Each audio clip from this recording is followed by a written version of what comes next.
That's not what I thought was gonna play. Maybe we should just get into the video. It's been 7 years since the original episodic release of Life is Strange, and while I played the game and enjoyed it in spite of its This class is hella bullshit.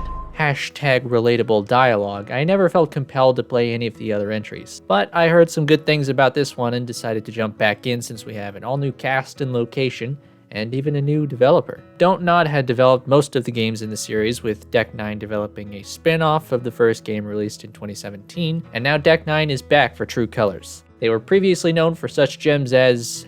hang on. They were formerly Idle Minds? As in the devs of Pain?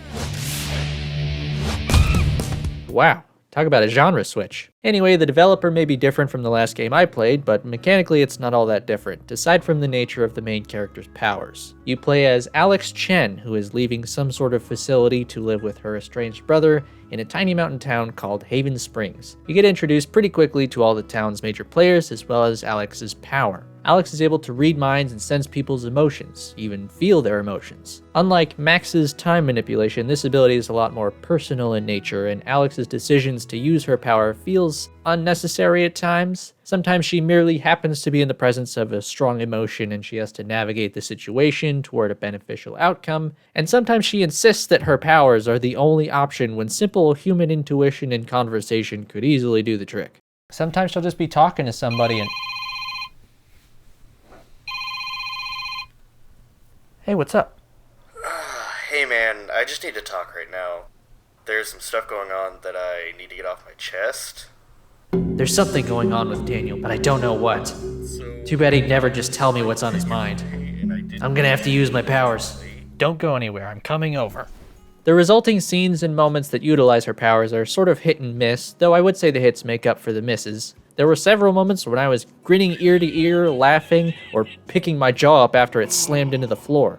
Many of the pivotal power moments are accentuated with visual and auditory flair, like the earth falling away around the characters, giving some paranoid thriller flavor with CCTV cameras or straight up distorting reality for that Silent Hill feel. The dialogue and presentation overall has its ups and downs. Some emotional moments feel dumb or hokey, and most of the characters have this overly warm, welcoming energy that feels unnatural at times. Honestly, the best way I can think to describe the narrative overall is that it's like a better than average young adult novel. I do want to give big props to the actors for Alex, Gabe, and Ryan in particular. While not perfect performances, which could be down to the writing, they all have some absolutely stellar moments in this game. There's also a great surprise inciting incident that I really did not see coming. Then again, I didn't watch any trailers for this. And if you haven't seen any trailers, do not watch them. There is an early game plot point that is very explicitly spoiled in the trailer, and personally I think it was a very cool surprise. Of course, I should also mention the music. One of the things that stood out and stayed with me for so long after playing the first game was the music selection. It had a great collection of indie folkish music, and I still listen to several of those songs to this day. True Colors naturally continues this tradition. I definitely got some new songs for my playlist with this one. And I won't dwell on this, but the visuals in this game are fantastic, as you can see. The lighting is really sharp and colorful, and the visual style feels like a natural continuation of where the first game started from. But with that said, let's move on to the gamey bits. I was honestly hoping for some meatier mechanics in this game, but I suppose at some point it would start to stray from what makes it a Life is Strange title. So if you've played one of these games before, you'll know what to expect. You've got your dialogue choices with a lot of people asking you, the newbie in town, about some major life changes, as well as the minor ones. Hi, my name is Sam. Nice to meet you. Joe, nice to meet you. So my son's gonna be born pretty soon, and we haven't decided on a name. What do you think? Then there are the sort of idle exploration moments when you can just walk around and observe stuff, and there are a ton of things you can interact with to hear some kind of quip or observation from Alex. I was never really a fan of this kind of thing. It never felt substantive to me. Consequently, I didn't do that much exploring, and I actually missed out on some stuff that I only found out about at the end of each chapter. Stuff that I would have enjoyed getting to see. This was kind of a blast from the past though.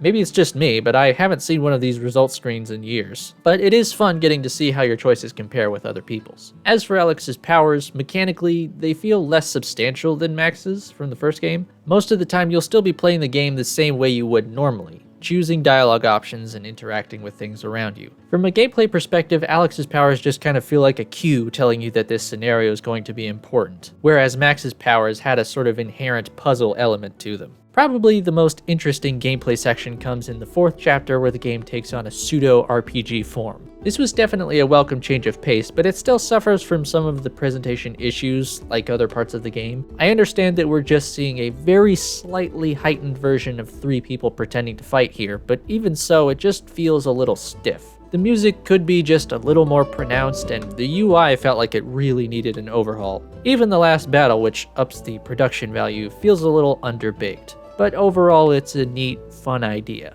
Another relatively minor thing I haven't mentioned is the reflection scenes. They're basically like this. Usually a little bit of dialogue at first, then falling back to music with a bunch of ambient shots that are just meant to be, like, a vibe, you know?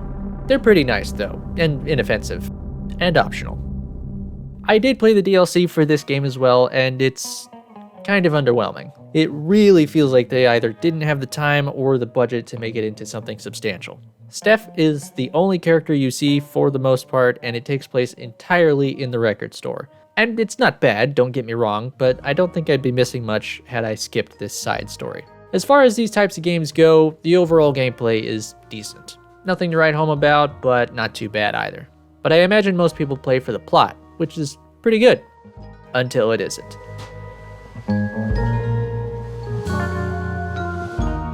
This game kinda shits the bed in the 3rd act. Much like the first game, the benevolent adult male figure suddenly pulls a gun and becomes a comical villain out of absolutely nowhere. But worse than that, Alex gets shot, seemingly in the head, and falls down a long-ass mine shaft, slamming into many hard wooden beams on the way down. And after all that, she has a bit of trouble walking. She manages to find her way out of this mine and walk across town back to the bar. I'm sorry, but she's fucking dead. She even has these sequences where her memories are playing back and she's coming to terms with them. I was fully prepared for Alex to die, becoming the catalyst for the game's resolution, but they chose a much safer, less interesting conclusion. And the memory segments range in quality. Some parts are pretty good, and some less so.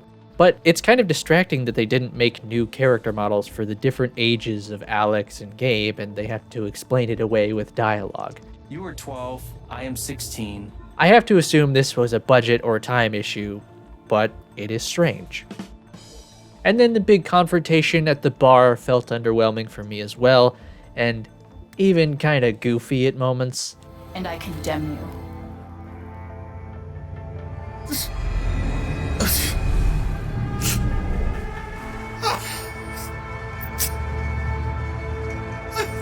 But, I don't know. If you're the type who just likes feel-good endings, you'll probably like it.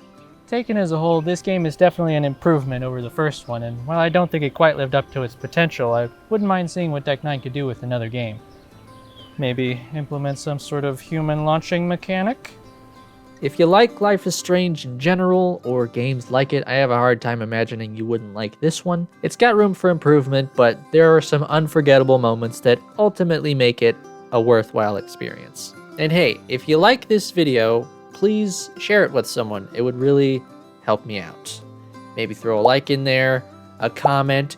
You could even check out my Patreon page and get one of its sterling benefits. Anyway, thank you for watching. Hope you have a lovely day, and I'll see you in the next one.